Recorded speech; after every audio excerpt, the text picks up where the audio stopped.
General George S. Patton was one of the most controversial and brilliant American military leaders of World War II.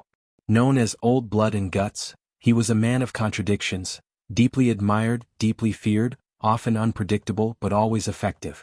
While his enemies feared his aggressive, fast-moving tactics, many of his fellow allies also regarded him with a mixture of respect, caution, and sometimes outright concern. So why was General Patton feared by both sides during World War II? The answer lies in his ruthless efficiency, explosive personality, and unmatched drive for total victory. A master of armored warfare. Patton was one of the first American generals to fully understand the power of armored warfare. While other commanders hesitated or took cautious steps, Patton moved with lightning speed, using tanks as blunt force weapons to punch through enemy lines. In North Africa, he reorganized the demoralized U.S. II Corps after the disaster at Kasserine Pass and turned it into a lethal fighting machine. Later, during the Sicily campaign, Patton moved so quickly that he beat the British to Palermo and even reached Messina before them, despite being ordered to take a secondary role. His ability to move troops with speed and precision made the German high command nervous.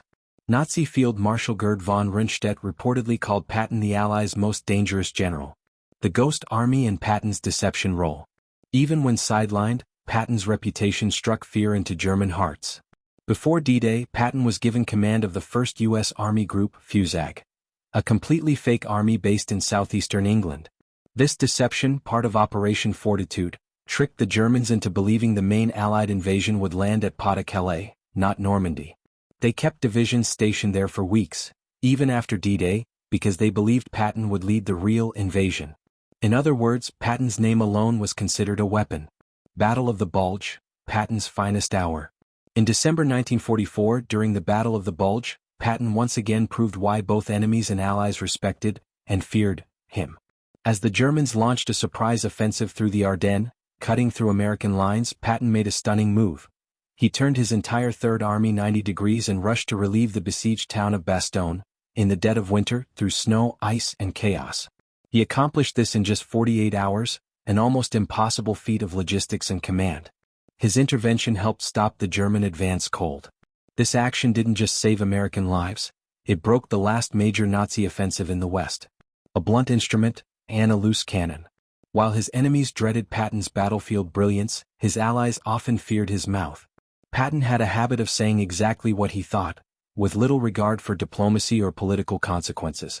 He slapped 2 shell-shocked soldiers in Sicily, calling them cowards, an act that nearly cost him his command. He later made politically disastrous comments about post-war diplomacy, claiming that America might have to fight the Soviets next. Even General Eisenhower, his friend and superior, had to constantly manage Patton's image and behavior to prevent diplomatic fallout.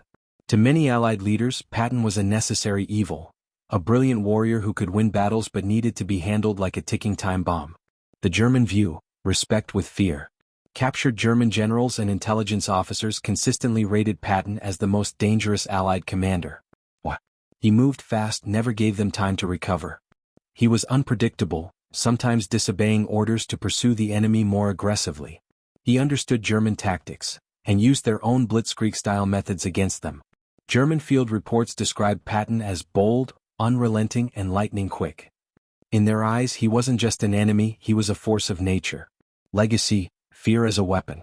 Patton understood something that few generals did. Fear can be a weapon. He cultivated a fierce image, riding with ivory-handled pistols, wearing gleaming helmets, giving fiery speeches, not just to inspire his men but to intimidate his enemies. His troops fought hard because they feared failing him. His enemies hesitated because they feared what he might do next. And his fellow commanders kept a wary eye on him because they never quite knew if he'd follow the plan or rewrite it. General George S. Patton was a paradox, brilliant yet reckless, inspiring yet intimidating. He was feared by the Nazis because he could outfight and outthink them. He was feared by the Allies because his unpredictable nature could derail strategy or ignite controversy. But there's no denying this. Patton got results. Wherever he went, the enemy fell back. Whenever he moved, the war shifted. That's why Patton wasn't just another general. He was a symbol of relentless American power, and a nightmare for anyone standing in his way.